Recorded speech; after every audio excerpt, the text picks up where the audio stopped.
उपमुख्यमंत्री फडणवीसांच्या सागर निवासस्थानी भाजपच्या बड्या नेत्यांची बैठक पार पडली आणि यावेळी भाजप अध्यक्ष जे.पी. नड्डा यांनी विधानसभा निवडणुकीचा आढावा घेतला। महायुतीचे अधिकाधिक उमेदवार निवडून आणण्यासाठी त्यांनी कार्यकर्त्यांना कानमंत्र दिला। भाजपच्या बैठकीत जे.पी. नड्डांनी कार्यकर्त्यांना सूचना दिल्या। शिवसेना आणि राष्ट्रवादीला सोबत घेऊनच निवडणुका लढा, भाजपनं मोठ्या भावाची भूमिका घेत दोन्ही पक्षांना सांभाळून घ्यावं असा सल्ला जे.पी. नड्डांनी भाजप नेत्यांना दिला। महायुतीच्या जागा वाटपावर मंत्री उदय सामंत यांनी सूचक वक्तव्य केलं। तुम्हाला ब्रेकिंग मिळणार नाही असंच जागा वाटप केलं जाईल, किती जागांवर दावा केलाय हे गोपनीय राहू देत असं वक्तव्य सामंतांनी केलं। तर तिन्ही पक्ष आणि मित्रपक्षांना सन्मानपूर्वक जागा मिळतील असंही ते यावेळी म्हणाले। राज्यात सत्ता परिवर्तन झाल्यानंतर चंद्रबाबू नायडू आणि नितीश कुमार योग्य निर्णय घेतील असं सूचक विधान पृथ्वीराज चव्हाणांनी केलंय। आगामी विधानसभा निवडणुकीच्या पार्श्वभूमीवर ते बोलत होते। आगामी विधानसभा निवडणुकीत महाविकास आघाडीच्या 183 जागा निवडून येतील असा विश्वास त्यांनी व्यक्त केला। आगामी विधानसभा निवडणुका लक्षात घेता काँग्रेसने महाराष्ट्रावर विशेष लक्ष केंद्रित केले। राज्यात राहुल गांधी आणि प्रियंका गांधी यांच्या सभांचा धडाका पाहायला मिळणार आहे। दोन्ही नेत्यांच्या जवळपास 15 ते 20 सभा होणार आहेत। विरोधी पक्ष नेत्यांना दिल्लीत सरकारी वाहनं नसल्यानं भाड्याच्या वाहनांनी प्रवास करावा लागतो। विजय वडेट्टीवार यांनाही सरकारी वाहनाऐवजी भाड्यानं मागितलेलं वाहन आल्यानं त्यांनी नाराजी व्यक्त केली। अंतरवालीमधील आंदोलनासंदर्भात मंत्री छगन भुजबळ यांनी जरांगेंवर गंभीर आरोप केलेत। पोलिसांच्या कारवाईनंतर जरांगे तिथून निघून गेले असा आरोप त्यांनी केलाय। तर रोहित पवार आणि राजेश टोपे यांनी जरांगेंना पुन्हा तिथे आणून बसवलं असं म्हणत त्यांनी पवार आणि टोपेंवरही गंभीर आरोप केला। भुजबळांच्या आरोपांचा जरांगे पाटलांनी समाचार घेतलाय। म्हातारपणात पापाचा डाग लावून घेऊ नका अशी जहरी टीका जरांगे पाटलांनी भुजबळांवर केली। लाठीचार्ज केल्यानंतर पळून गेलो असेल तर फडणवीसांना चौकशी करायला सांगा असं थेट आव्हानही जरांगेंनी दिलं। अंतरवालीमधील आंदोलनावरून भुजबळांनी केलेल्या आरोपांवर मुख्यमंत्री शिंदेंनी ही प्रतिक्रिया दिली। भुजबळ साहेबांना आलेला अनुभव त्यांनी कथन केला असं म्हणत मुख्यमंत्री शिंदेंनी विरोधकांवर टीका केली। धाराशिवमध्ये पार पडलेल्या लाडकी बहीण योजनेच्या कार्यक्रमात मुख्यमंत्र्यांनी विरोधकांवर निशाणा साधला। लाडक्या बहिणीची साथ देणारा हा एकनाथ आहे, ही योजना कुणी बंद करू शकत नसल्याचा इशाराही त्यांनी विरोधकांना दिला। धाराशिवमध्ये लाडकी बहीण योजनेचा कार्यक्रम पार पडला। या कार्यक्रमात देवेंद्र फडणवीस आणि अजित पवार अनुपस्थित होते आणि त्यावरून मुख्यमंत्र्यांनी विरोधकांना खडे बोल सुनावले। जे.पी. नड्डांच्या दौऱ्यामुळे फडणवीस मुंबईत आहेत आणि अजित पवार पुण्यात आहेत असं म्हणत दोघांच्या गैरहजेरीचं त्यांनी स्पष्टीकरण दिलं। मुख्यमंत्री एकनाथ शिंदे यांनी काँग्रेसवर घणाघाती टीका केली। आरक्षण संपवण्याची भाषा करणाऱ्या काँग्रेसला लाडक्या बहिणी घरी पाठवतील असा हल्लाबोल त्यांनी केला। तिसऱ्या आघाडीची येत्या 19 सप्टेंबरला पुण्यात बैठक पार पडणार आहे अशी माहिती राजू शेट्टी यांनी न्यूज 18 लोकमतशी बोलताना दिली। तिसरी आघाडी म्हणून राज्यासमोर आम्ही एक सक्षम पर्याय देतोय असे ते यावेळी म्हणाले। नागपुरातून भाजप शहर उपाध्यक्ष नरेश बर्डे यांनी आगामी विधानसभा निवडणुकांसाठी दावा केलाय। पक्षाकडे उमेदवारी मागितली, मात्र पक्षश्रेष्ठी घेतील तो निर्णय मान्य असेल असं वक्तव्य भाजप नेते नरेश बर्डे यांनी केलंय। राष्ट्रवादीचे अल्पसंख्याक नेते शेख मंजूर यांनी शरद पवारांची भेट घेतली। यावेळी त्यांनी माजलगाव विधानसभा मतदारसंघात मुस्लिम समाजाला प्राधान्य देण्यात यावं अशी मागणी केली। जोवर विधानसभेवर भगवा फडकत नाही तोवर पुन्हा मुख्यमंत्री म्हणून एकनाथ शिंदे होणार नाहीत, त्यामुळे शिंदेंना परत सीएम करण्यासाठी आपल्याला झटायचंय असं विधान गुलाबराव पाटलांनी केलं। पंढरपुरात सुरू असलेल्या आंदोलनस्थळी आमदार गोपीचंद पडळकर यांनी भेट देत उपोषणकर्त्यांची विचारपूस केली। यावेळी फडणवीसांच्या आरक्षणाच्या मुद्द्यावरही त्यांनी स्पष्टीकरण दिलं। सरकार आरक्षणासंदर्भात सकारात्मक आहे असंही ते यावेळी म्हणाले। धाराशिवमध्ये मराठा आंदोलकांनी मुख्यमंत्री एकनाथ शिंदेंचा मार्ग अडवला। यावेळी आरक्षणाबाबत तातडीनं निर्णय घेण्याची मागणी त्यांनी केली। मुख्यमंत्र्यांनी ही वेळ काढत या तरुणांशी संवाद साधत त्यांचं निवेदन स्वीकारलं। मराठा समाजातील तरुणांनी आपलं कोण परक कोण हे ओळखावं असं आवाहन मुख्यमंत्री एकनाथ शिंदेंनी केलं। तसंच आरक्षणाचा निर्णय आपण घेतला, विरोधक केवळ दिशाभूल करत असल्याचा आरोपही मुख्यमंत्री एकनाथ शिंदे यांनी केला। यंदाही शिवाजी पार्कात दसरा मेळावा घेण्यासाठी ठाकरेंकडून मैदानाच्या परवानगीसाठी अर्ज करण्यात आला। 8 महिन्यात 3 स्मरणपत्र दिल्याची माहिती आहे। दरम्यान शिवसेनेने अद्याप शिवाजी पार्क मैदानासाठी अर्ज केला नसल्याची माहिती सूत्रांनी दिली।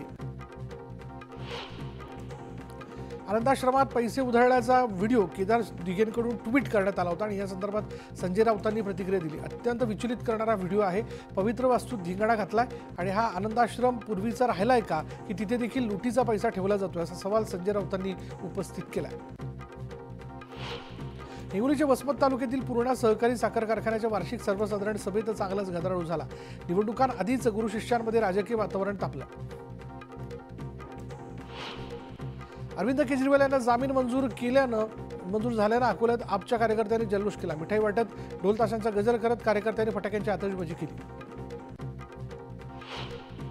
आरोग्य विभागात मोठ्या प्रमाणात भरती प्रक्रिया राबवण्यात आली। 11,500 तरुणांना आरोग्य विभागात नोकरीची संधी मिळाली असा दावा आरोग्यमंत्री तानाजी सावंत यांनी केला। येत्या काळात आरोग्य विभागातील सर्व रिक्त पदे भरली जातील असं देखील ते म्हणाले। आता तुम्ही निर्यात मूल्य रद्द करण्याचा निर्णय घेतलात, ही शेतकऱ्यांची फसवणूक असून निवडणुकीचा जुमला असल्याची टीका विरोधी पक्षनेते विजय वडेट्टीवार यांनी केली आहे। जेव्हा शेतकऱ्यांना गरज होती तेव्हा तुम्ही कुठे होता असा सवालही त्यांनी उपस्थित केला। महायुतीच्या योजनांवरून जयंत पाटलांनी हल्लाबोल केलाय। आधी तिथे माती भांडणीचा महायुतीच्या नेत्यांना अनुभव येणार असा टोला त्यांनी लगावला। लाडक्या बहिणीसाठी नाही तर लाडक्या खुर्चीसाठी हे सर्व केलं जातंय असा आरोपही त्यांनी केला। केंद्र सरकारने कांदा आणि बासमती तांदूळबाबतचा निर्णय आगामी विधानसभा डोळ्यासमोर ठेवून घेतलेला आहे अशी टीका काँग्रेसचे ज्येष्ठ नेते पृथ्वीराज चव्हाण यांनी केली। तसंच शेतकऱ्यांबाबत घेतलेल्या चुकीच्या धोरणांचा फटका केंद्र सरकारला बसेल अशी टीका पृथ्वीराज चव्हाण यांनी केली। कांदा निर्यातीवरील 2.5% कराची मर्यादा 20% आणल्यानं कांदा उत्पादक शेतकऱ्यांना सुद्धा दिलासा मिळेल अशी प्रतिक्रिया भाजपच्या अनिल बोंडे यांनी दिली। केंद्र सरकारनं कांद्यावरील निर्यात मूल्य रद्द करताच लासलगाव, मनमाडसह नाशिक जिल्ह्यातील बाजार समित्यांमध्ये कांद्याच्या भावात मोठी सुधारणा झाली आहे। प्रति क्विंटल कांद्याला 4,600 ते 4,800 रुपयांचा भाव मिळत असल्यानं कांदा उत्पादक शेतकऱ्यांना दिलासा मिळाला। केंद्र सरकारने कांद्यावरील निर्यात मूल्य रद्द केल्यानंतर चांदोड बाजार समितीत शेतकऱ्यांनी फटाके फोडून जल्लोष केला आणि यावेळी शेतकऱ्यांच्या आनंदात आमदार राहुल आहेरही सहभागी झाले। बहुप्रतीक्षित आणि प्रदीर्घ संघर्षानंतर कोल्हापूरकरांसाठी वंदे भारतची मागणी पूर्ण झाली आहे। कोल्हापूर ते पुणे मार्गावर 16 सप्टेंबरपासून वंदे भारत धावणार आहे। रेल्वे मंत्रालयाकडून कोल्हापूर ते पुणे आणि हुबळी ते पुणे अशा 2 स्वतंत्र वंदे भारत एक्सप्रेसला हिरवा कंदील देण्यात आला। पंढरपुरात सुरू असलेल्या धनगर उपोषणस्थळी जाऊन मंत्री चंद्रकांत पाटील आणि शंभूराज देसाई यांनी उपोषणकर्त्यांची भेट घेतली। यावेळी त्यांनी उपोषणकर्त्यांशी संवाद साधला। मात्र आम्हाला मंत्र्यांशी नाही तर मुख्यमंत्र्यांशी चर्चा करायची अशी आक्रमक भूमिका धनगर बांधवांनी घेतली। दरम्यान उद्या मुख्यमंत्र्यांसोबतच्या बैठकीत धनगर आरक्षणावर चर्चा होणार आहे। शाळा सुरू होऊन तब्बल 3 महिने उलटून गेलेत, मात्र तरीही धुळे जिल्ह्यातील तब्बल 25,000 विद्यार्थी गणवेशापासून वंचित आहेत आणि त्यामुळे एक राज्य एक गणवेश धोरणाचा पुरता बुजवारा उडाला। 1 ऑगस्टपासून खोल समुद्रातील मासेमारी सुरू झाली, मात्र वादळी वाऱ्यांमुळे 1.5 महिन्यानंतरही पुरेसे मासे मिळत नसल्यानं रत्नागिरीमधील नौका किनाऱ्यावरच दिसत आहेत। त्यामुळे लाखोंचं नुकसान होत असल्यानं मच्छीमारांनी चिंता व्यक्त केली। बुलढाणा जिल्ह्यातील पारखेड गावातील शेतकऱ्यांनी सोयाबीन, कापूस आणि तुरीला हमीभाव मिळावा या मागणीसाठी धरणे आंदोलन सुरू केलं। जोपर्यंत मागण्या मान्य होणार नाहीत तोपर्यंत आंदोलन मागे न घेण्याचा आक्रमक पवित्रा शेतकऱ्यांनी घेतला। कोल्हापूरमधील एका गणेश मंडळाला मिरवणूक काढणं चांगलंच महागात पडले। अश्लील डान्स करणाऱ्या डान्स ग्रुपला कोल्हापूर पोलिसांनी दणका दिला। करवीर पोलीस ठाण्यात तब्बल 16 जणांवर गुन्हा दाखल करण्यात आला। केंद्र सरकारनं अनेक खाद्यपदार्थांवरील आयात निर्यात शुल्कात बदल केल्यानं शेतकऱ्यांच्या शेतमालाला योग्य बाजारभाव मिळण्याचा मार्ग मोकळा झाला। या निर्णयानंतर भाजप नेते अनिल बोंडे यांच्या नेतृत्वात शेतकऱ्यांनी फटाक्यांची आतिषबाजी करत जल्लोष केला। त्यासह केंद्र आणि राज्य सरकारचे आभारही त्यांनी मानले। कोल्हापूर पोलिसांनी एमडी ड्रग्जचा मोठा साठा जप्त केला। एमडी ड्रग्ज विकणारा कुख्यात गुंड मनीष नागुरीसह समीर शेखला अटक करण्यात आली। कारवाईत 12 ग्रॅम एमडी ड्रग्जसह 15,51,000चा मुद्देमाल पोलिसांनी जप्त केला। धुळे जिल्हा परिषदेच्या पशुसंवर्धन विभागाच्या वतीनं सर्जा राजा स्पर्धेचं आयोजन करण्यात आलं आणि यावेळी संपूर्ण जिल्ह्यातून तब्बल 183 बैलजोड्यांनी स्पर्धेत सहभाग घेतला। त्यातील प्रथम क्रमांक पटकावणाऱ्या बैलजोडीला 51,000चं पारितोषिक देण्यात आलं। देशातील 15 परिचारकांना राष्ट्रपतींच्या हस्ते सन्मानित करण्यात आलं। यात महाराष्ट्रातील चंद्रपूरच्या आशा बावणे यांचा देखील सन्मान करण्यात आला। यावेळी त्यांनी त्यांच्या यशाचं श्रेय त्यांच्या सहकाऱ्यांसह कुटुंबियांना दिलं। छत्रपती संभाजीनगरमध्ये लिंबे जळगाव टोल नाक्याजवळ एका मध्यधुंद तरुणांच्या स्कॉर्पिओने एका दुसऱ्या कारला जोरदार धडक दिली आणि या अपघातात आजी आणि आईसह 6 महिन्याच्या चिमुकला आणि 7 वर्षांच्या मुलीचा मृत्यू झाला। या प्रकरणी दोघांवर सदोष मनुष्यवधाचा गुन्हा दाखल करण्यात आला। पुण्याच्या चाकणजवळील कडाचीवाडी भागात भटक्या कुत्र्याच्या टोळक्याने चिमुकल्यांवर प्राणघातक हल्ला केला आणि यात चिमुकले गंभीर जखमी झाले। भटक्या कुत्र्यांचा बंदोबस्त करण्याची परिसरातील नागरिकांनी मागणी केली। पुण्याच्या उरुळी कांचन परिसरात इनामदार वस्तीजवळ गोळीबारीची घटना घडली। बापू शितोळे या व्यक्तीने 3 ते 4 जणांवर गोळीबार केल्याची माहिती समोर आली आणि या गोळीबारात एक व्यक्ती गंभीर जखमी झाला। दरम्यान जमिनीच्या वादातून गोळीबार झाल्याची माहिती समोर आली। पालघरमध्ये 7 कोटी खर्चून मनोर वाडा भिवंडी महामार्ग बनवण्यात आला, मात्र हा संपूर्ण मार्ग खड्डेमय झाल्यानं कार चालकाला अंदाज न आल्यानं कार थेट खड्ड्यात अडकून पडली आणि त्यामुळे मोठ्या प्रमाणात वाहतूक कोंडी देखील झाली होती। मीराबांदर वसई विरार पोलीस आयुक्ताला जीवन रक्षा कार्यशाळेचं आयोजन करण्यात आलं होतं आणि यावेळी उपस्थित पोलीस अधिकारी अंमलदार यांना प्रशिक्षण देण्यात आलं।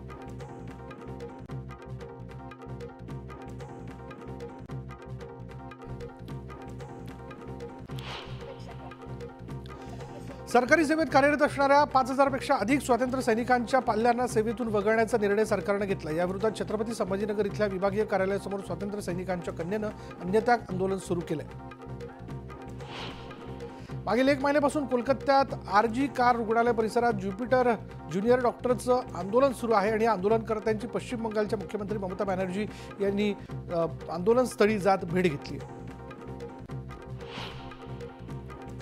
राहुल गांधींच्या विरोधात बीडमध्ये निषेध आंदोलन करण्यात आलं। शिवसेनेचे जिल्हा प्रमुख अनिल जगताप यांच्या नेतृत्वात हे आंदोलन करण्यात आले आणि यावेळी राहुल गांधींच्या प्रतिमेला जोडे मारून त्यांच्या विरोधात जोरदार घोषणाबाजी करण्यात आली। दापोलीत शिवसेना आणि आरपीआय आठवले गटाच्या वतीनं आंदोलन करण्यात आलं। राहुल गांधींच्या वक्तव्याचा निषेध करत जोरदार घोषणाबाजी करण्यात आली। बेताल वक्तव्य करून दिशाभूल केल्याचा प्रयत्न करण्यात येतोय असा आरोपही त्यांनी केला। मुस्लिम धर्मगुरू मोहम्मद पैगंबरांच्या जन्मदिनाच्या निमित्ताने खेड शहरात रक्तदान शिबिर आयोजित करण्यात आलं होतं आणि शिवसेना नेते रामदास कदम यांनी या शिबिराला भेट देत शुभेच्छा दिल्या। यावेळी माध्यमांशी बोलताना त्यांनी रामगिरी महाराजांनी केलेल्या वक्तव्याचं नाव न घेता जाहीर निषेध केला। यवतमाळमध्ये राहुल गांधींविरोधात भाजपा आक्रमक झालेली आहे। जिल्हाधिकारी कार्यालयावर निषेध मोर्चा काढत राहुल गांधींविरोधात जोरदार घोषणाबाजी करण्यात आली। यावेळी मोर्चात मोठ्या प्रमाणात महिलांनी सहभाग घेतला होता। राहुल गांधींच्या वक्तव्यावरून उदय सामंत यांनी टीका केली। काँग्रेस कधीही आरक्षणाच्या बाजूने नव्हतं, आताही नाही आणि भविष्यातही नसेल असा आरोप त्यांनी केला। त्यामुळे काँग्रेसच्या ओठात काय आहे आणि पोटात काय आहे हे समोर आलंय असा टोलाही त्यांनी लगावला। कल्याण शहरात तरुणीची 2 टवाळखोरांनी छेड काढली आणि यावेळी जाब विचारण्यासाठी गेले तरुणीच्या नातेवाईकांमध्ये आणि तरुणांमध्ये हाणामारी झाली। या प्रकरणी पोलिसांनी 5 जणांना अटक केली। कोलकात्यातील एसएन रोडवर बॉम्बस्फोट झाला। या स्फोटात 1 जण जखमी झाला। घटनास्थळी बॉम्ब स्क्वॉड आणि फॉरेन्सिक टीमकडून अधिकचा तपास करण्यात आला। पिंपरी चिंचवडमध्ये लिव्ह इन रिलेशनशिपमध्ये असणाऱ्या शिवानी सुपेकर या विधवा महिलेचा तिच्याच प्रियकरानं खून केला। हत्या केल्यानंतर त्यानं मृतदेह तिच्या आईच्या घरासमोर नेऊन ठेवला। या प्रकरणी पोलिसांनी फरार आरोपीला बीडमधून अटक केली। वेंगुर्ला सावंतवाडी मार्गावर भीषण अपघात झाला। गणेश भक्तांना घेऊन जाणारी बस उलटली आणि समोरील वाहनाला जागा देताना हा अपघात झाला।